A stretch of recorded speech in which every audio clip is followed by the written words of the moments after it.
cette fois-ci, aujourd'hui, c'est le 26 janvier 2021. Et chaque 26 janvier, à travers le monde, on commémore la journée mondiale des douanes et de l'éthique. Qu'est-ce que c'est? Pourquoi ça a été créé? Et je tiens juste à préciser que si Dieu fait grâce, on aura sur le plateau un invité, un douanier, qui viendra nous parler un peu du métier de douanier, à quoi ça consiste, de tout ce qu'il y a autour de la douane, les douanes, qu'est-ce que c'est exactement.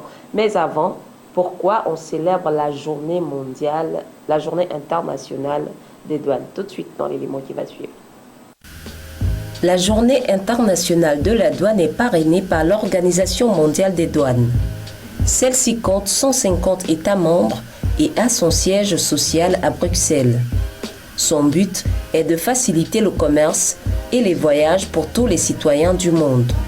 Célébrée chaque année le 26 janvier, cette journée spéciale souligne les efforts des hommes et des femmes qui travaillent dans les administrations douanières du monde entier. C'est l'occasion de rappeler comment les douanes contribuent à assurer la sécurité et la prospérité de nos collectivités, comme par exemple en luttant contre les trafics de drogue ou de contrefaçon. Traditionnellement, les pays participants organisent pour l'occasion des événements à l'échelle nationale. Mais tout aussi importantes sont les activités plus modestes qui ont cours dans les bureaux locaux ou régionaux. Il peut s'agir d'événements publics où, plus simplement, les directeurs locaux peuvent réunir leurs employés pour les féliciter de leur bon travail à l'occasion d'une pause café. L'Organisation mondiale des douanes dédie l'année 2021 aux efforts conjoints des douanes pendant la crise du coronavirus et a appuyé les individus et les entreprises en consolidant la chaîne logistique mondiale, en renforçant la collaboration, en tirant parti de la technologie et en plaçant les personnes au cœur du changement. Et voilà, la journée mondiale de la douane, ça se commémore aujourd'hui, ça se commémore chaque 26 janvier à travers le monde, pas seulement en Afrique, pas seulement en Afrique. Et voilà, au cœur de cette journée internationale, on relève les efforts que la douane a fournis afin de contrer aussi la pandémie de coronavirus. Chaque domaine à sa manière a essayé comme ça de se battre pour pallier à ce problème-là. Oui, bien sûr, vu que déjà ils évoluent dans une situation très difficile à cause du coronavirus, à cause des échanges à l'international, des échanges économiques même, du genre l'export, import-export, tout ça, ils sont un peu bloqués parce que l'économie aujourd'hui elle est tricard, la pandémie frappe beaucoup, mais après dire que la douane... la douane vraiment, bon, c'est la douane, vous savez. C'est la douane, mais mieux, Stéphane, je préfère qu'on n'élargisse pas le débat. Mais après la douane, après la douane, c'est... Okay. Lorsque l'invité sera là, on va élargir le débat, on va en parler. C'est aussi le service d'immigration, non aussi, parce qu'ils ont un regard sur un regard sécuritaire sur les marchandises, ce genre de choses, tu vois, des marchandises qui viennent d'ailleurs, voilà, même des personnes même, voilà, et voilà. Et ça, ce sera intéressant, comme je le disais déjà, Stéphane, chers téléspectateurs, chers auditeurs, que quelqu'un qui est du domaine nous en parle un peu plus. On espère que M. Mbangangoy Richard sera parmi nous dans peu de temps et on va relancer le débat. Mais vous êtes au courant, aujourd'hui c'est le 26 janvier, à travers le monde se célèbre la journée internationale de la douane. Alors, cette fois-ci, on va parler de Tony Elumelu. Tu connais Tony Elumelu? Non. Tony Elumelu, Walai. Ben non. Oh non, tu dois connaître Tony Elumelu. Tony Elumelu, c'est quelqu'un qui a de la même trempe qu'Aliko Dangote. Ben voilà. Mon futur époux. C'est tout ce qui ont les milliards, je pose pas trop mon regard sur en ce moment. Pourquoi pas? Toi, je sais que tu n'aimes pas ceux qui acquièrent leurs milliards par une certaine façon. Mais quand on compte les Tony Elumelu, moi j'en sais rien. Qui travaillent à la sueur de leur front, qui n'occupent aucun poste ministériel. J'en sais rien, moi. Aucun poste quelconque. C'est des gens qui ont mis comme ça l'image de l'Afrique en haut, comme on dit, grâce aux efforts qu'ils ont fournis et qui incitent comme ça les jeunes à garder espoir pour se dire que si lui l'a fait, moi aussi je peux le faire. Parce que dans l'ombre, il y a encore de plus en plus de futurs milliardaires africains qui se fabriquent. peut-être, je ne sais pas, dans les camps de... Je sais pas. Mais quand même, si on a pas mal en Afrique des milliardaires, mais voir aussi l'État aussi, c'est qu'il y a un truc plus fort alors. Hein. Bah, en tout cas, Je même pense, ceux qui quoi, montent de parce l'eau que, là, sur la tête avec peut-être c'est un futur milliardaire qui est en train de se fabriquer là. Ouais, bien sûr, bien sûr. Bien sûr. Donc Tony Elumelu est en collaboration avec l'Union européenne. Il vient comme ça pour soutenir les femmes entrepreneurs en Afrique.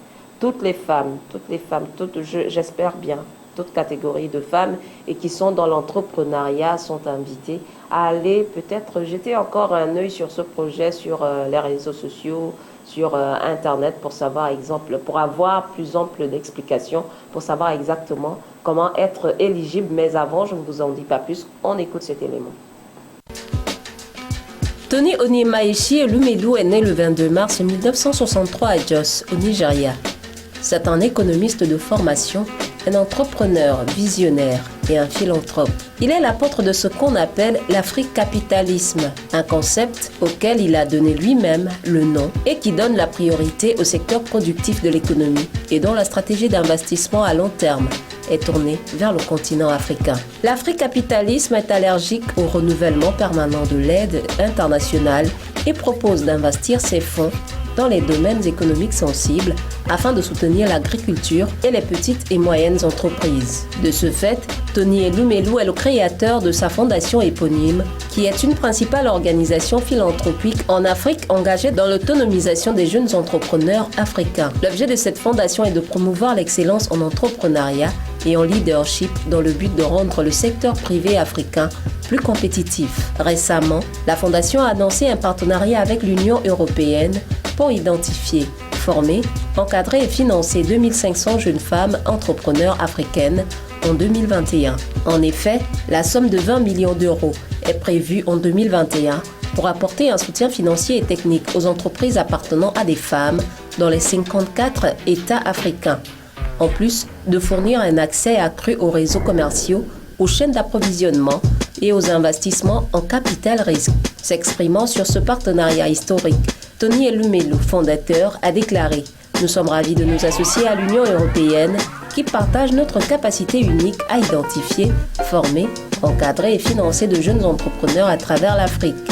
Cet effort conjoint donnera la priorité et offrira des opportunités économiques aux femmes africaines qui, depuis trop longtemps, ont été victimes des obstacles systémiques pour lancer, développer et maintenir leurs entreprises. Notre partenariat allègera le financement, les connaissances et les contraintes du marché qui menacent les moyens de subsistance des femmes entrepreneurs sur le continent afin de créer plus de revenus, d'emplois, de croissance et d'échelle pour les entreprises appartenant à des femmes. » Fin de citation.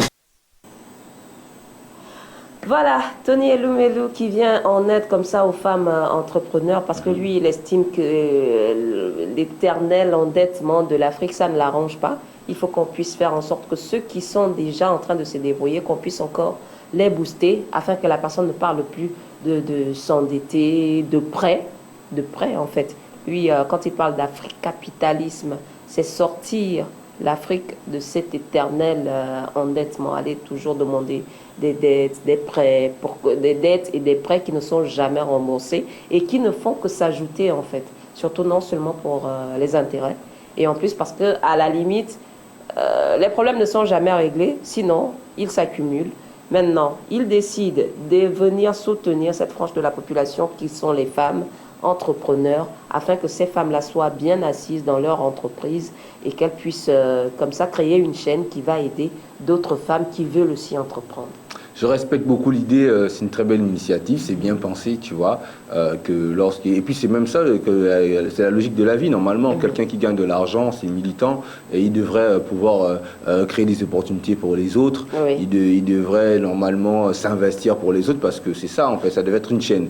Mais après, dans la façon dont je t'écoute parler et l'élément, je trouve qu'il y a beaucoup de politique quand même dans ce qu'il fait, dans la mesure où il parle de l'Afrique capitaliste, et il pense que l'Afrique capitaliste ne va jamais sortir qui que ce soit de la pauvreté. Je prends un exemple très simple. Le capitalisme, c'est quoi?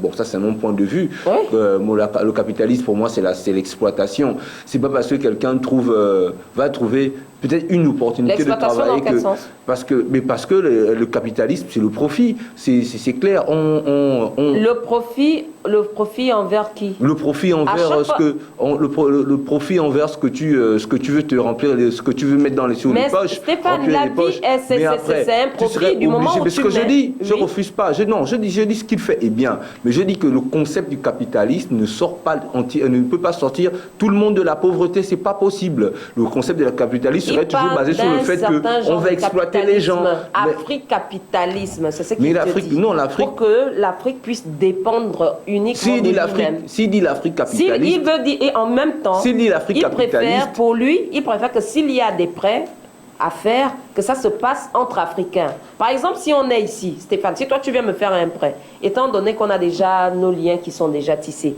moi j'aurais du mal de te dire que je vais te faire un prêt avec intérêt. Je vais d'abord regarder que tu es dans le besoin, tu veux réaliser quelque chose. Je préfère que tu réalises d'abord ta chose à toi. Et ensuite, lorsque tu vas de tes propres ailes, tu me rembourses. Alors qu'ailleurs, la personne va voir ce que tu vas vouloir devenir. Voilà pourquoi je dis qu'il y a beaucoup de politique. Mais ce qu'ils pensent comme ça, c'est que, excusez-moi, ça c'est mon point de vue, c'est de l'utopie. Parce que, comment ça? Parce que justement, pour qu'un pays africain, pour qu'on se prête l'argent entre pays africains, il faut d'abord régler le problème de la dette à l'international à la base. C'est-à-dire que c'est un problème, le problème de dette que nous avons avec les Occidentaux.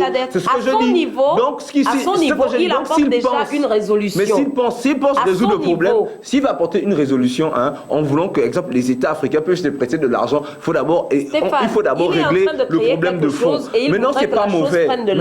Ce que je dis, c'est pas mauvais. L'idée, elle est bonne parce que c'est bien ce qu'il peut, parce qu'il a de l'argent, il donne les opportunités. Mais moi, je suis contre le fait, ce groupement de mots-là, l'Afrique capitaliste. C'est un concept que lui-même il défend bien. Parce que le capitalisme, c'est pas d'abord une idéologie africaine, c'est une idéologie empruntée par l'Ouest. Donc du coup, il veut dire par là, le capitalisme par l'Afrique. Bien sûr, c'est-à-dire que l'idéologie, le capitalisme selon l'Africain. Donc l'idéologie économique venue de l'Ouest qu'il récupère, qui veut adapter au fonctionnement africain. C'est ce que j'ai bien compris ce qu'il veut dire. C'est là où je dis que non, là quand même, je suis pas d'accord. Parce que le monde de blesse. Parce qu'il faudrait que maintenant les Africains, on puisse créer notre concept. Mais c'est ça qu'il est en train de faire. Non, il crée un concept, l'Afrique capitaliste, le concept, l'idéologie de l'Ouest, qu'il ramène ici, en Afrique, pour qu'on vive. Sur quoi tu te bases pour le dire? Parce que c'est bien, le mot, il parle du capitalisme. Ou bien, on a dit, il y a plusieurs genres. Il te l'explique comment il le conçoit. Mais je suis d'accord que... Ce que je suis d'accord, c'est OK. Mais ce que je dis qu'il devait être plus intéressant. Moi, je pense qu'il devait être plus intéressant. Oui. Plus intéressant de créer ne parle pas de capitalisme, mais de créer un autre idéologie. Et c'est facile, ça passe par la culture, parce que nous sommes africains, c'est comme ça. Il y a beaucoup de méthodes. Maintenant, après, moi, je suis pas... Maintenant, son principe, l'envie qu'il a de pouvoir de sauver le monde, d'apporter des opportunités aux femmes, parce que la femme constitue le pilier, ça c'est super, ça prouve que c'est quelqu'un même de bien, tu vois un peu. Maintenant, après, je ne suis pas juste d'accord avec l'idéologie, parce que le capitalisme a tellement fait mal aux gens. Aujourd'hui, même quand on parle de mondialisation, tout ça, c'est né que le capitalisme qui continue à faire mal aux gens aujourd'hui. Regarde un peu même avec le coronavirus aujourd'hui. On essaie de... Tu as vu l'idée un peu? On essaie maintenant de soutirer les sous, tu vois.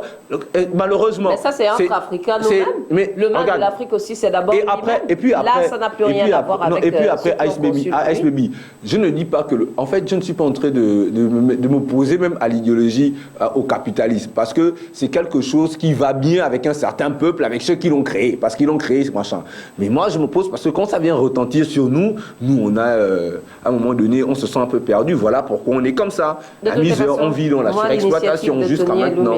Mais c'est bien ce qu'il fait. C'est bien de penser comme ça. Et comme je le disais déjà, chères femmes, si vous vous sentez concernées, allez-y sur le net, sur Google, et essayez de trouver un module qui vous explique, qui vous donne plus ample d'informations à ce propos, parce que le programme devrait débuter février 2020. C'est dans peu de temps. Donc, pour en profiter, il faut savoir, quand on parle d'entrepreneurs, est-ce que ça me concerne, moi qui fais mes petits ongles à la maison? Est-ce que ça concerne seulement celles qui ont déjà un bâtiment bien ficelé et qui ont déjà mis en place leur petite structure avec un bon nombre d'employés et tout ça?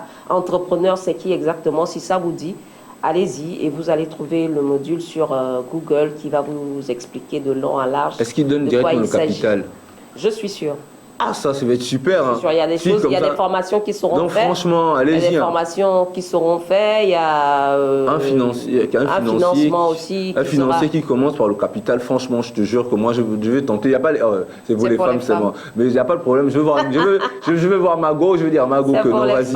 Je veux coacher Mago alors. Il faut pas vraiment bien structurer les choses et savoir faire comprendre aux femmes qu'il n'y est. C'est pas seulement question d'investir. Il faut savoir exactement tout ce qu'il y a autour pour mettre en place une structure pour qu'on ne puisse pas crier encore les taxes, ceci et tout ça et tout ça. Les taxes, c'est normal qu'on vous demande de payer les taxes. Mais après un moment, lorsque c'est récurrent, c'est là où il y a problème. Donc, il faudrait savoir, je pense que cette formation va consister à cela, il faudra savoir exactement, lorsqu'on vient me demander de payer telle taxe, quand on me demande de faire peut-être une fiche circuit, c'est quoi? Quand on me demande de connaître peut-être... on appelle ça comment? Il y a trop de termes dans ça. Les procédés, trop de procédés là-dedans. Donc, allez-y sur Google et vous aurez plus d'informations. Cette fois-ci, Stéphane, tu as déjà entendu parler du glutathione? Le glutathione, c'est célèbre là-dedans. En tout cas, si tu étais une femme, c'est sûr que tu te retrouveras parce que ce mot est dans la bouche de toutes les femmes, le glutathione. Est-ce que tu as une savonnette à base de glutathione? Ma crème, on m'a dit d'utiliser une crème à base de glutathione. On pense que le glutathione, c'est une molécule, c'est, je sais pas, un produit et tout ça. Alors que le glutathione, il est en nous. Notre organisme fournit le glutathione. Comment faire maintenant pour maintenir cette production de glutathione en nous pour qu'on n'ait pas recours à celui qu'on vend sur le marché qui est parfois de mauvaise qualité? Je ne vous en dis pas plus. On écoute cet élément sur le glutathione et on revient sur le plateau pour en parler. Le glutathione aurait été découvert au XIXe siècle, en 1888 précisément, mais peu de scientifiques se sont vraiment intéressés à ses bienfaits avant le début des années 1970. Le glutathione est une protéine naturellement produite par l'organisme. Il s'agit d'un tripeptide composé de 3 acides aminés, le glutamate, la cystéine et la glycine. Il intervient dans le transport de l'hydrogène. On le trouve dans les cellules des plantes, des animaux et des champignons. Il existe sous forme réduite et sous une forme oxydée, ces 2 formes s'équilibrant l'une l'autre. Le glutathione est tout simplement nécessaire à l'organisme car il joue un rôle clé dans la défense immunitaire. Il servirait ainsi à préserver les organes fortement exposés au soleil, au tabac et à diverses formes de pollution toxique pour l'organisme, ainsi que les organes qui subissent certains troubles du métabolisme du sucre ou de la sphère intestinale. Le foie est celui qui bénéficie de la principale source en glutathione. Contrairement à d'autres antioxydants tels que la vitamine C, il est déjà présent dans le corps pour entretenir son bien-être, mais il arrive que son taux se réduise fortement, notamment lorsqu'on prend de l'âge. En ce sens, son manque contribue au développement de diverses maladies. En tant qu'épurateur de l'organisme, le glutathione aide le cerveau à combattre les attaques radicalaires dont il est l'objet. Pour augmenter son niveau de glutathione dans son corps, il convient de consommer régulièrement les légumes issus des crucifères, c'est-à-dire des différentes variétés de choux, les épinards, le navet ou encore le brocoli. Côté nutriments, le sélénium et la vitamine C y contribuent aussi. Par ailleurs, consommer des compléments alimentaires, source de glutathione, permet non seulement de bénéficier de ses bienfaits au niveau de la santé, mais aussi de préserver la jeunesse de la peau. Il peut aussi être injecté sous la peau. Cette seconde option est à visée médicale, mais aussi employée dans un but esthétique. En effet, il a été prouvé que le glutathione a la capacité d'éclaircir la peau, car il intervient dans la production de mélanine en réduisant son taux. Bien qu'il constitue un composant fondamental des cellules, son injection comporte toutefois des inconvénients et de réels dangers. À travers ce processus, en effet, il arrive directement dans le sang, ce qui peut altérer le bon fonctionnement du système nerveux. En plus, sa dose est forte et régulière, plus ses effets secondaires se feront ressentir. Or, un éclaircissement net de la peau n'est conditionné que par des injections intensives. En outre, divers dysfonctionnements de l'organisme peuvent survenir en usant de cette méthode de dépigmentation volontaire, troubles digestifs récurrents, maladies cutanées ou encore troubles psychologiques. Désormais, vous êtes au courant, n'ayez pas... Pardon, j'ai ça dans la gorge. N'ayez pas recours à ces produits bon marché qui sont là partout parce que c'est la vendeuse ou je ne sais pas qui vous a donné l'explication Cherchez et sachez comment faire bon usage. Le glutathione, il est présent en nous maintenant. Vous avez été au courant comment faire pour entretenir notre production de glutathione en nous. Manger bien, manger des légumes, manger des vitamines C. Les vitamines C, c'est dans des fruits tels que l'orange et le citron, beaucoup de fruits et beaucoup de légumes. Sinon, encore le risque de nous faire développer personnellement à nous des maladies qui n'étaient pas là auparavant. Et ça ne nous fera pas du bien. Alors Stéphane? Je dirais tout simplement que c'est très important et c'est toujours un plaisir de découvrir de nouvelles choses. Moi, je ne suis pas très médoc, mais c'est bien de découvrir. Il est exactement 7h29 à notre montre et Sidélana Iman est déjà dans le box pour nous présenter le journal en anglais et nous, on vous revient à la deuxième partie de votre émission. Le groupe audiovisuel Label Télévision et Radio, baptisé le complexe audiovisuel Nelson Mandela, a été inauguré le 14 août 2017 à Angoundji, à Libreville, au Gabon. Construit sur une surface fonctionnelle de 2900 m², cet imposant complexe abrite le siège du groupe, qui impose à ce jour 4 bureaux régionaux au Sénégal, au Cameroun, à Maurice et à Abidjan en cours de construction, afin de diffuser cette voix de l'Afrique, aussi bien en français qu'en anglais, grâce à sa stratégie de déploiement. Label TV est désormais accessible sur tout le continent africain. Le groupe panafricain Label Télévision s'est positionné depuis le 2 mars 2018 comme le ténor africain de la diffusion satellitaire, de par sa présence sur 6 positions satellitaires, permettant ainsi d'arroser toute l'Afrique en tant que généraliste. Le groupe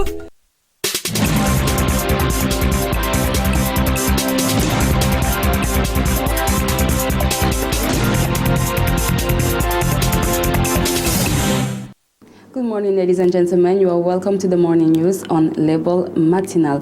Let's begin with politics. Large numbers of Ghanaians have been filing past the coffin of the former president, Jerry Rawlings, ahead of his funeral on Wednesday. Joseph Philly reports. Ghana is preparing to finally bury its former president, Jerry Rawlings, who died on November 18 at the age of 73 after a short illness, and whose two main parties are fighting over his legacy. National tribute begins Sunday and will last 4 days before the funeral on January 27 in the capital, Accra. First scheduled for December 23rd, the funeral was cancelled at the last moment, then postponed for more than a month after battles between his family, traditional chiefs, and political leaders. Jerry Rawlings, who came to power in 1981 after 2 successive coups d'etat, remained for 20 years, including 11 years of military and 2 presidential terms. Rawlings remains today iconic figure in Ghana, but also as a symbol of Pan-Africanism on the continent. Behind the scenes, Rawlings' family, traditional chiefs, and political leaders have been at odds over the legacy of the former Air Force flight lieutenant who twice overthrew government but was widely seen by the poor as their champion. The son of a Scottish father and Ghanaian mother, he became a national icon as he headed Ghana for 20 years until 2001. Days ahead of the funeral ceremony, which will be held in Independence Square, symbol of Ghana's victory over colonial Britain, the square and adjacent avenue were already swarming with soldiers. His status as former head of state given him the right to a state funeral. But the National Democratic Congress, NDC, a party he founded and which has now gone into opposition, demanded that it be involved in organizing it. The Central African authorities have handed over to the International Criminal Court a former commander of the ex-Seleka, Mohamed Abdel Kani, who is suspected of war crimes and crimes against humanity. More details. The International Criminal Court on Sunday said it had taken into custody a former Central African Republic commander of the Seleka faction suspected of war crimes and crimes against humanity. In a statement, the court said Mohamed Said Abdel Kani had surrendered to the court Sunday and had been arrested under a warrant issued under seal January 7, 2019, relating to alleged crimes from 2013. A date for his initial appearance in The Hague has not yet been set. The arrest comes against the backdrop of a state of emergency in the Central African Republic, with fighting between the country's army, backed by UN, Russian and Rwandan troops, and rebels seeking to overturn a December 27 vote in which President Faustin Archange Touadéra was declared the winner. A judge for the court said there were reasonable grounds to believe that Said, 50, was responsible for crimes including torture, persecutions, and forced disappearances and other inhuman acts. The Central African Republic has been mired in violence since a coalition of mostly northern and predominantly Muslim rebels known as Seleka, or Alliance in the Sango language, seized power in March 2013. Their brutal rule gave rise to the opposing anti-Balaka Christian militias, several of whose former leaders also face charges at the ICC. Egypt has started a mass vaccination campaign using Sinopharm jab developed by China. The health minister said medical staff, senior citizens, and people with chronic illnesses will be prioritized. Uche Chinwe.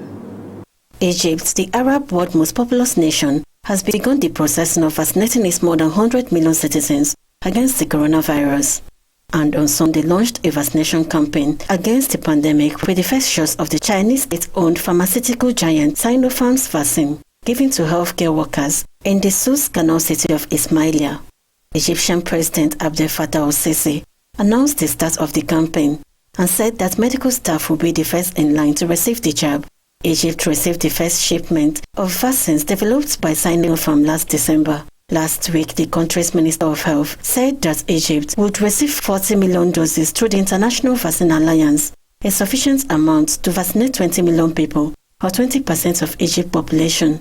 The Ministry of Health and Population said that those who will receive the vaccine must be over the age of 18, and that pregnant women and children will not receive the jab. In a televised news conference, the Health Minister, Hala Zayed, said they will prioritize vaccinating healthcare workers in 40 hospitals that are designated to isolate and treat COVID-19 patients across the country, and that more than 36 centers in Egypt will distribute the vaccine to citizens. The vaccines have been thoroughly tested and are safe and have undergone analysis that proved the Sinopharm vaccine is 6% effective. The ministry added that the success of the vaccine in generating antibodies is 99% and that is totally effective in preventing moderate or major injury. On Saturday, Egypt recorded a significant decrease in new coronavirus cases and has so far recorded nearly 9,000 deaths from the disease.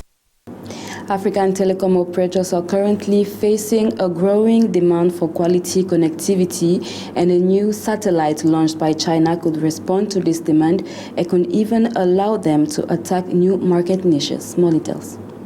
The People's Republic of China successfully launched a new mobile communications satellite on Wednesday, January 20th. It is called Tiantong 103 and was developed and built by the Chinese Academy of Space Technology. Operating on the S frequency band, it will cover Africa, where it can provide stable and reliable mobile communication services such as voice, messaging, and data. The satellites are operated by China Satcom, which specializes in satellite communication and broadcasting services. Currently, the demand for internet connectivity is growing in Africa. Remote areas, poorly covered by mobile telephone operators, represent market niches that are still largely untapped. Satellite will make it easier to reach them, offering telecom operators the means to bypass the dreaded obstacle of extending the network in areas that are not always easy to access. For telecom operators and internet service providers who will rely on the Tiantong 103 satellite to extend their network coverage to new parts of the continent, it is the guarantee of new revenues. It will also be an opportunity for people to take part in the digital economy and its socio-economic benefits. A painting by Pierre Soulages that once belonged to the poet and former president of Senegal, Léopold Sédar Senghor, is up for auction. This abstract canvas is estimated from 800,000 to 1 million euros. Uche Chinwe. A luminous painting by Pierre Soulages that once belonged to the poet and former president of Senegal, Léopold Sédar Senghor, was put up for sale on Saturday, 23rd January 2021. The work, entitled Painting 81 x 60 cm, December 3, 1956, had been acquired by Léopold Sédar Senghor that year during a visit to the artist studio in Paris, recalls the organizer Con Anshri. Soulage made a very similar one a month later, and potential foreign buyers have already shown up from Switzerland and Germany, the auction house said at a press conference on Thursday. This oil on abstract canvas, made up of large black lines, reminiscent of a kind of asymmetrical totem pole on a yellow background almost golden, is estimated from 800,000 to 1 million euros, said the auction house, hanging for a long time in Leopold Sédar Senghor's office in Vasson, where the couple lived from 1980s onwards. The work is characteristic of the painter's work in the 1950s, before he switched to Oud Noir. The universe imagined by Soulage in 1979, when he turned to complete black. That year, a Soulage reached 9.6 million euros, including costs at auction in Paris. The former Senegalese president was a fervent admirer of the now 101-year-old painter, considered the greatest living French artist. The paintings of Soulage always remind him of black African paintings, even sculptures, as the Bard of Negritude, a movement for the defense of the cultural values of the black world. With this note on culture, we've come to the end of the morning news. Thank you for watching, and please do stay tuned and enjoy the rest of the matinal with Vanina and Stephen. Goodbye.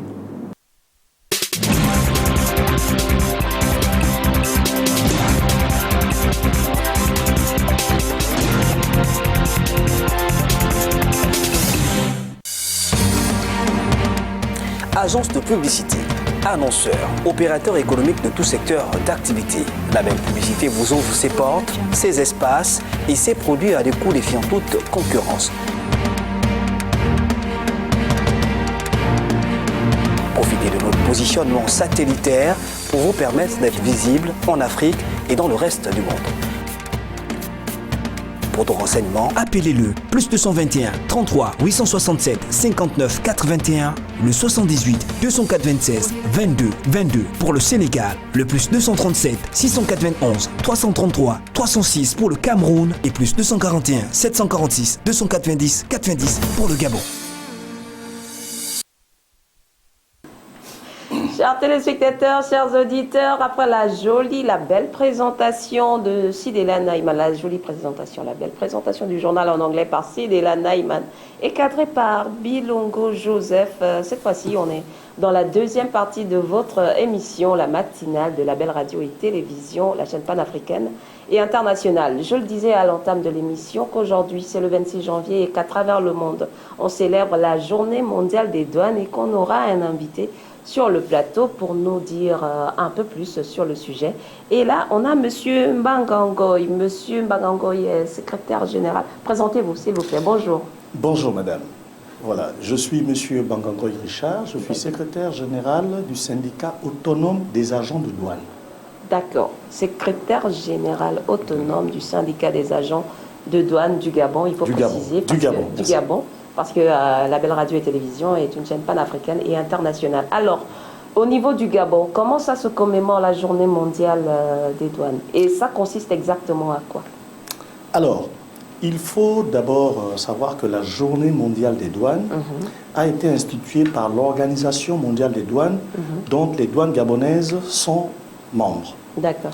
Et cette journée, chaque année, comme c'est le cas, l'Organisation mondiale internationale des douanes met un thème, choisit un thème pour pouvoir débattre, discuter avec les partenaires qui sont partie prenante dans la chaîne du processus de dédouanement. Alors cette année, le thème qui a été choisi, c'est plutôt sur la relance, le renouveau et la résilience, c'est-à-dire la douane au service d'une chaîne logistique durable. D'accord. Voilà. Donc c'est le thème qui a été choisi cette année par l'Organisation mondiale des douanes. Justement, parlant de la relance, on parle de la mise en place de la ZLECAf depuis janvier, c'est janvier 2021. Oui, et on a l'impression que beaucoup de choses seront revues, notamment les barrières douanières. Qu'en est-il exactement? Que va-t-il arriver à l'institution douanière? Non, l'institution douanière vivra. D'accord. Le fait qu'il y ait l'élevé des barrières ne veut pas dire que la douane n'existera plus. Le travail de la douane au quotidien consiste au contrôle d'abord. C'est d'abord le contrôle. Et même lorsqu'il y a une zone économique, il y a un certain nombre de privilèges qui sont accordés aux opérateurs. Mais ces privilèges n'entachent pas le fonctionnement régulier de l'administration des douanes dans le cadre du contrôle.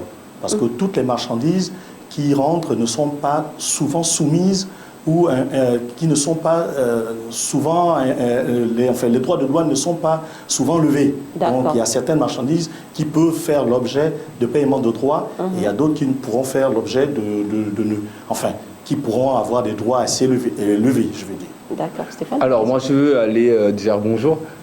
Moi je veux aller d'abord sur le b.a.-ba, parce que le monde a besoin de savoir c'est quoi la douane déjà d'abord pour commencer. Écoutez, la douane c'est une administration. Déjà on appelle les douanes. On dit les douanes. Pourquoi? Oui, on dit les douanes parce qu'il y a différents corps de métier au sein des douanes. Il y a différents types.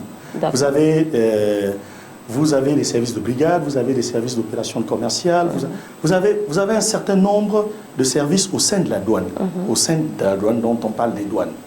Et la douane, en fait, c'est le gendarme du gouvernement en matière économique. D'accord. Simplement. C'est le gendarme du gouvernement. Il est là pour percevoir les impôts, enfin les taxes sur le plan fiscal, pour contrôler la qualité et pour sécuriser. Parce qu'il n'est pas là que seulement pour taxer, il est là aussi pour sécuriser le consommateur. D'accord. Voilà. Il fait donc dans le cadre de la sécurité. D'accord. Parlant de sécurité, j'ai parfois l'impression les choses ne sont pas bien structurées en termes de fouilles. On a parfois l'impression que c'est anarchique. On vous fouille vos bagages, à peine juste 20 kilos de bagages que vous avez, on les fouille devant vous, tout est au vu de toutes les personnes qui sont autour. Pourquoi ça se passe ainsi? Je pense qu'il y a souvent des méthodes qui consistent quand même à dévoiler s'il y a quelque chose qui est caché. Est-ce qu'il n'y a pas une meilleure façon de faire? Non, je ne pense pas que l'on vous fouille les bagages, comme vous le dites, aussi de manière anarchique. Je m'inscrirais au faux. Lorsque vous rentrez d'un vol, je veux parler de nos pays africains qui n'ont pas encore tous ces instruments développés de manière moderne, le douanier vous pose une simple question. Madame, avez-vous quelque chose à déclarer? Cette question, elle est préjudiciable pour vous. Parce que vous, l'opérateur, quand vous répondez, c'est à partir de ce moment que la fouille commence. La procédure commence. Et il vous demande, est-ce que je peux fouiller dans vos bagages? C'est vous qui... Mais la manière de fouiller, il ne les remet pas sans dessous. Il regarde juste les bords ou il a simplement regardé. Parfois vous pensez que c'est à partir d'un petit kilogramme, une vingtaine de kilogrammes que quelqu'un peut chercher à rentrer avec tout ce qui se passe? D'ailleurs, on dit souvent que douane rime avec corruption. Vous savez, il n'y a pas de corrupteur sans corrompu, madame. D'accord. Je ne voudrais pas m'étaler là-dessus. Vous parlez de kilos, vous savez, la sécurité. Tout à l'heure, je vous parlais du thème de l'OMD. La douane lutte contre toute forme de criminalité et contre toute forme de trafic. Donc, quand vous parlez de petits bagages, vous savez, un petit sachet de drogue que vous laissez passer en disant « je n'ai rien vu, que ça passe », ce sachet de drogue se retrouvera dans votre famille. Parce que le dealer que vous avez laissé passer, qu'il va le revendre, peut tomber sur un membre de votre famille et qui, demain, vous ferez du tort parce que vous direz « Ah, si j'avais su ». Donc, vous comprenez qu'il ne s'agit pas parce que le colis est petit ou parce que l'objet n'attire pas d'attention. Vous savez, les fraudeurs, ils ont plusieurs méthodes. Ils ont plusieurs méthodes dans leur art. Ils peuvent utiliser tous les moyens nécessaires pour pouvoir dissimuler tout ce qu'ils veulent. Mais ok, d'accord, là on en parle de la drogue, mais moi je veux me baser plus sur le secteur alimentaire par exemple. On remarque qu'en Afrique, surtout dans les pays du tiers-monde, on est beaucoup des récepteurs de produits avariés selon des chiffres et j'aimerais savoir, quel est le regard aujourd'hui sur des produits alimentaires? Qu'on sait qu'on a des poulets qui viennent du Brésil, qui ont fait 95 000 années, excusez-moi j'exagère, dans des bateaux, aujourd'hui qui vient impacter du point de vue sanitaire parfois nos citoyens. Comment la douane à leur niveau peut gérer cette situation? Parce qu'il y a eu des affaires, beaucoup d'affaires, surtout en Afrique centrale même, où ce secteur-là est un peu... sur le marché. Je sais pas, je ne dirais pas à l'état embryonnaire, mais je dirais où quand même on devrait avoir plus de sécurité, moi je pense, à mon sens. On pose la question. Voilà, merci. Alors, je voudrais vous dire d'abord ceci. La douane intervient dans le cadre d'une chaîne. Les douanes, nous avons, dans nos missions particulières, nous avons des missions de sécurité dont je vous ai parlé. Et donc, parmi les missions de sécurité, il y a les missions phytosanitaires. D'accord. Ces missions nous sont dévolues parce que les services qui devraient être là sur le cordon n'ont pas la possibilité ou la qualité ou en nombre suffisant d'être là, puisque la douane est en frontière. Lorsque vous entrez, c'est la douane que vous trouvez. D'accord. Et donc, comme ces services n'étant pas là, ils donnent une partie de leur mission à la douane.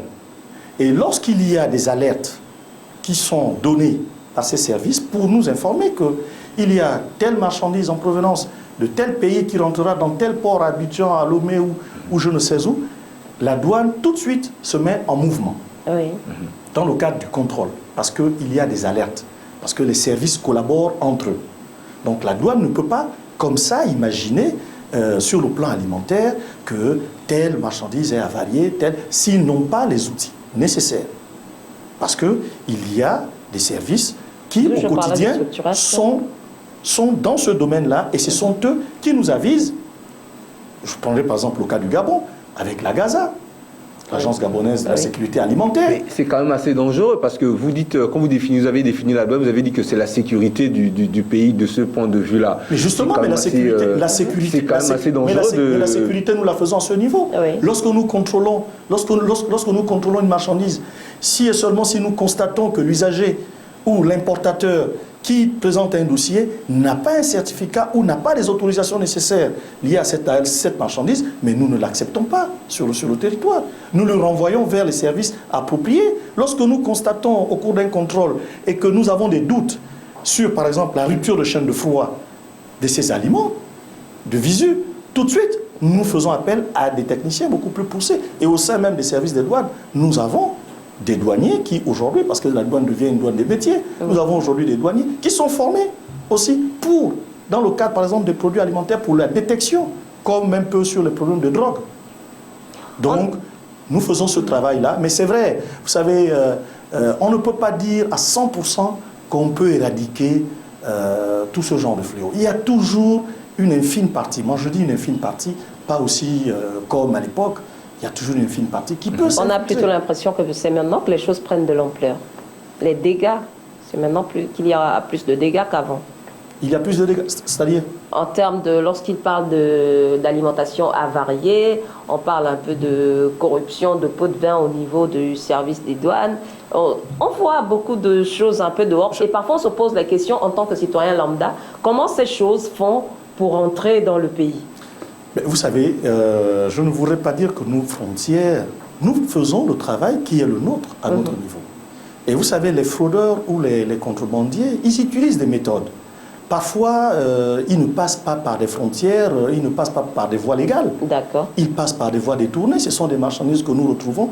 Et il faut aussi que nos populations coopèrent. D'accord. Et vous n'avez pas un regard sur les voies qui ne sont pas appropriées, parce que je pense que la douane devrait être bien placée pour maîtriser tout le secteur, tout le territoire national, du point de vue que ce soit aérien ou terrestre ou quoi que ce soit. Donc je pense que la douane, que la douane pourrait avoir un regard aussi plus à accentuer sur le territoire.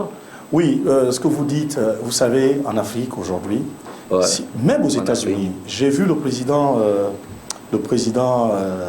Donald Trump qui voulait construire un mur pour essayer de bloquer avec le Mexique. Avec le Mexique.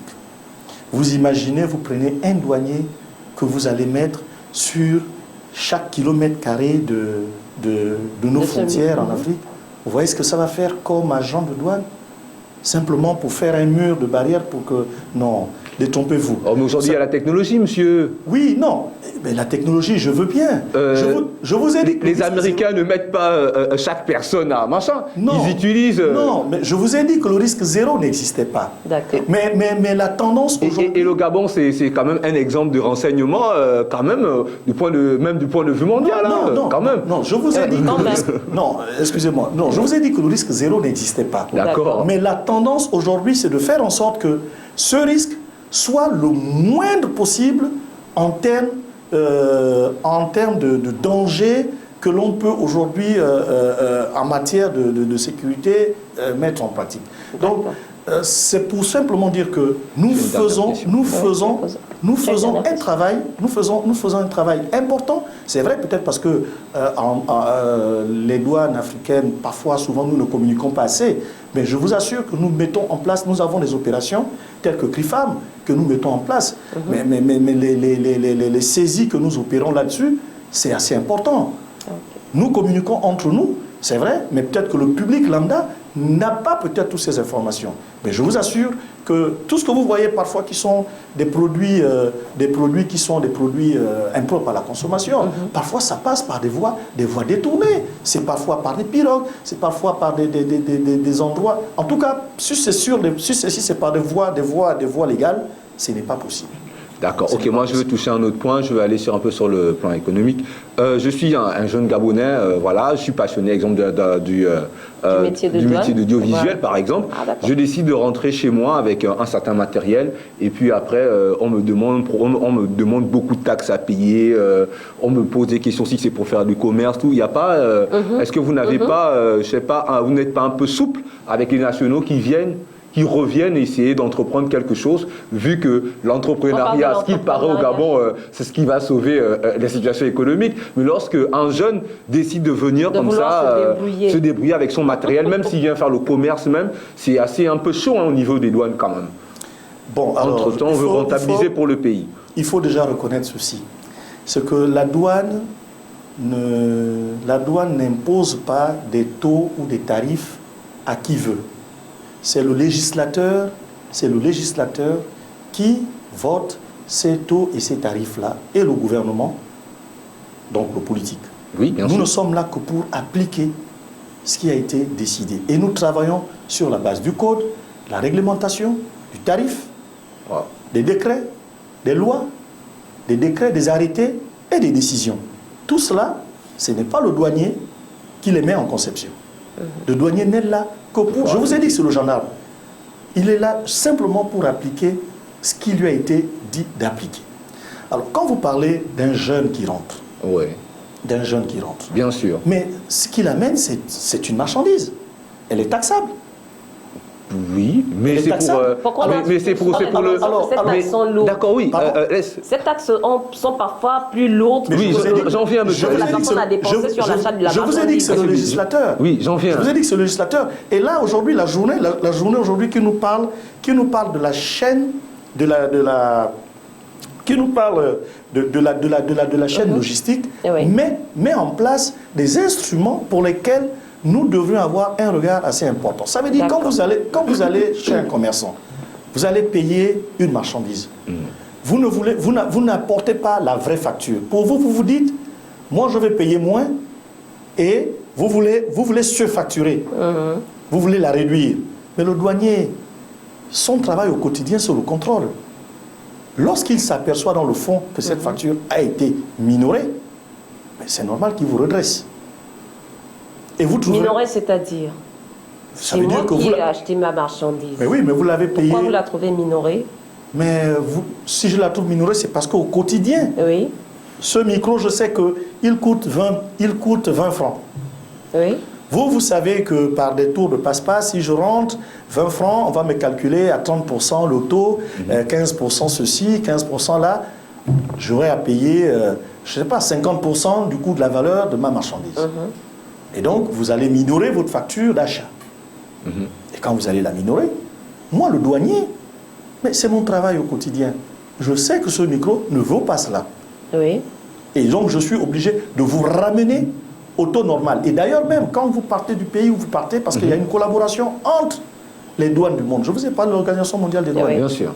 Donc, quand vous partez de ce pays, en sortant avec cette marchandise, on vous fera un document d'exportation, selon les pays.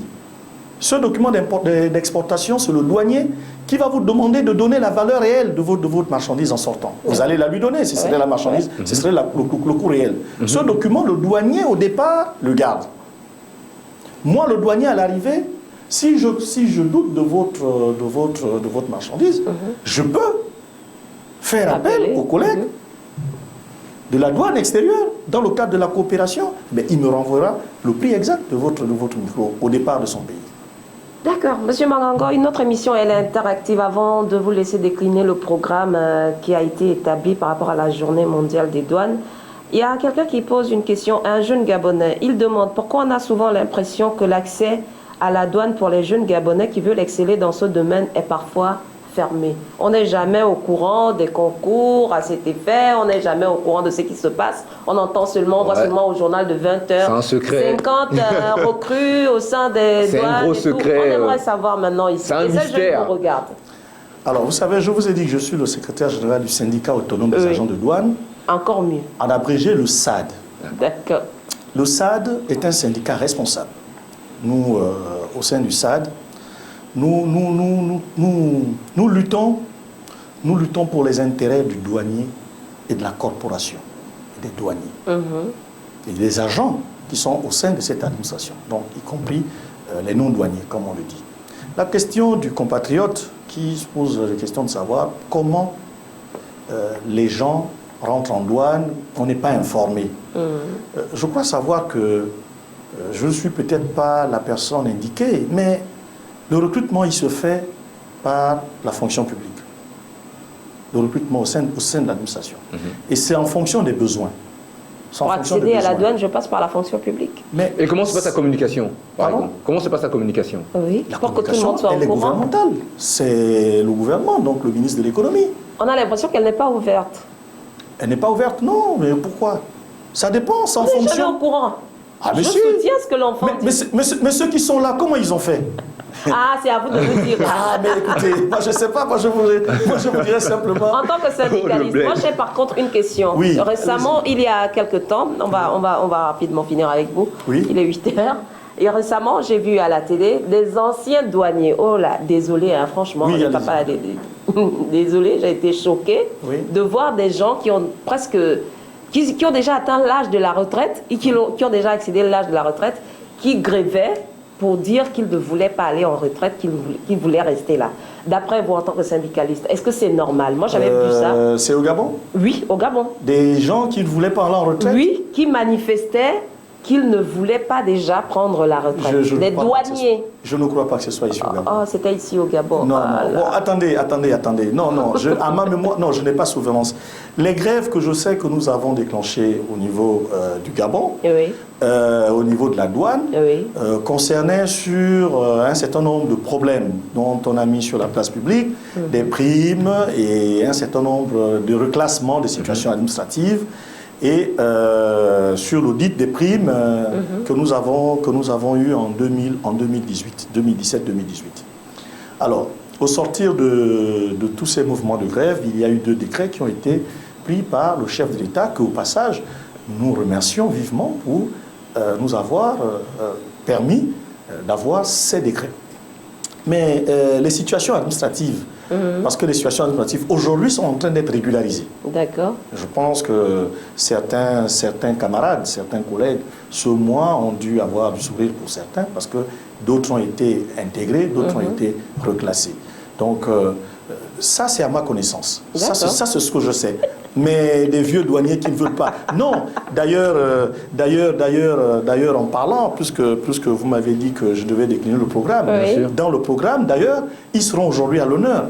Donc, la direction générale leur a fait l'honneur de leur dire merci pour les services rendus. En même temps, déclinez-nous déjà le programme. Alors, donc, le programme qui va s'articuler comme suit, c'est-à-dire que les activités aujourd'hui à 9h, il y aura une messe d'action de grâce à Sainte-Marie avec des dons que la direction générale. Ce programme, je vous l'informe, il a été fait par la direction générale qui a bien voulu associer les partenaires sociaux dans le cadre de cette manifestation. D'accord. Et ensuite... Les dons, c'est pour qui?